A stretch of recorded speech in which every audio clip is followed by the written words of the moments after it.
Welcome to the Tech Egg. Don't get scrambled. Enjoy the video. You begin by anchoring yourself. Take immediate mental notes of where you parked and why it stood out. Walk to the nearest clear landmark and record it with your phone camera or a quick voice memo. This creates a reliable clue if memory fades. Make sure to check for numbered rows, lot signs, or meter ID and note the direction you walked away from the car. Once done, orient yourself to the nearest main street and save that as a primary return vector. Next, methodically reconstruct your route by following distinct visual cues you passed. Storefronts, lampposts, or pavement patterns are excellent breadcrumb markers. If you have latitude on time, use the sun's position to estimate direction. This helps if multiple similar rows exist. Once you think you're close, slow down and scan for smaller identifiers like stickered poles or numbered meters.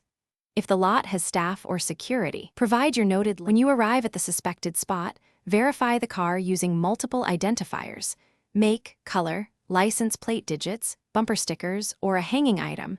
Don't rely on color alone.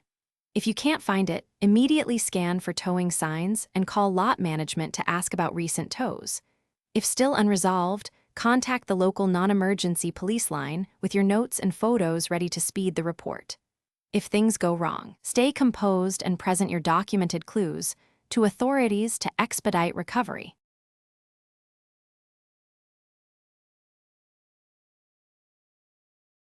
Thanks for watching. Consider subscribing if I helped unscramble your problems.